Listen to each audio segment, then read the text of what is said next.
हो जाए, एक जमाई कभी भी अपने ससुराल को अपना घर नहीं समझता,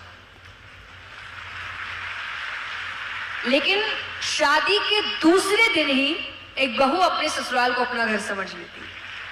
वाह क्या बात है कि शादी को मानो 2 ही दिन हुए हैं और वो अपने मायके आई है और वो अपना समय बिताती है और जाते वक्त उसके शब्द होते हैं, अच्छा घर जाती है। कि 2 दिन में उसको भी नहीं पता चला और उसका घर का मतलब बदल गया।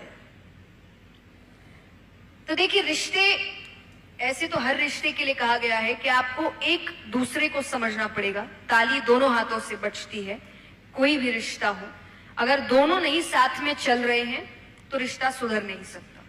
एक ही अगर मेहनत करता रहेगा तो हो सकता है 1 साल चला, 2 साल चला, तीसरे साल टूट जाएगा। ये कोई भी रिश्ता हो सकता है।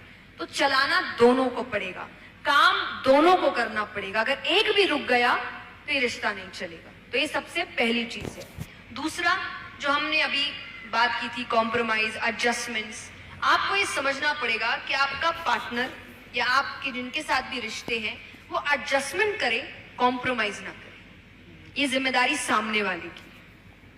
फॉर एग्जाम्पल, मैं हमेशा शादी के लिए कहती हूं कि एक पत्नी की उसके ससुराल में क्या इज्जत होगी ये पति तय करता है, ये पत्नी तय नहीं करती।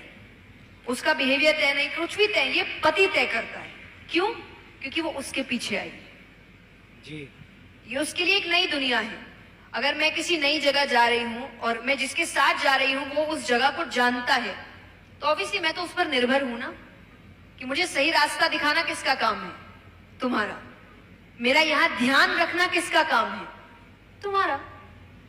उसके बाद जब मैं फेमिलियर हो गई उस जगह से, अब मेरा है। पर जब तक मैं उस जगह को लेकर फेमिलियर नहीं हूं तब तक काम किसका है? तो एक पत्नी की इज्जत ससुराल में क्या होगी ये पति तय करेगा, उसके राइट्स क्या होंगे ये पति तय करेगा। तो इसीलिए जरूरी है कि जिस पर जिम्मेदारी है वो अपनी जिम्मेदारी उस वक्त ले। आपको अपने रोल्स चेंज करने पड़ते हैं। मैंने हमेशा कहा है कि रोल्स किसी के निभाए नहीं गए थे कि घर का काम ये करेगा, बाहर का काम वो करेंगे। और भगवान ने तो बिल्कुल नहीं सिखाया था। भगवान ने तो हर काम किए हैं। अगर श्री राम को आप देखिए, सीता माता अपना पूरा घर बार छोड़कर आई थी शादी करके, जो हम आज करते ही हैं कि एक पत्नी छोड़कर आती है। पर आप विष्णु भगवान को देखिए, विष्णु भगवान शादी से पहले कहां रहते थे? बैकुंठ, बैकुंठ धाम। शादी से पहले कहां रहते थे? बैकुंठ। शादी के बाद कहां रहे? क्षीर सागर। लक्ष्मी माता कहां से आई थी? समुद्र मंथन में से, क्षीर सागर में से आई थी।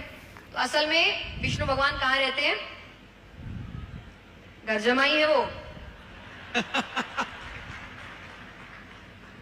दोनों काम हुए ना। यहां पर सीता माता आई तो वहां पर वो भी घर जमाई है।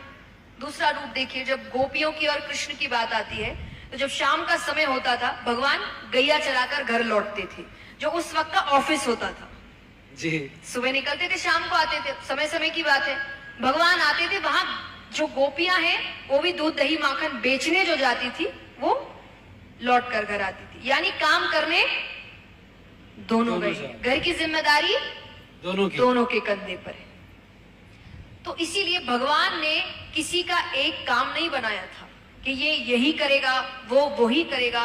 उसने आपको इतना अच्छा बनाया है कि हर व्यक्ति हर काम कर सकता है। किसी ने बड़े मैं हमेशा कहती हूँ एक बात, जो हो सकता है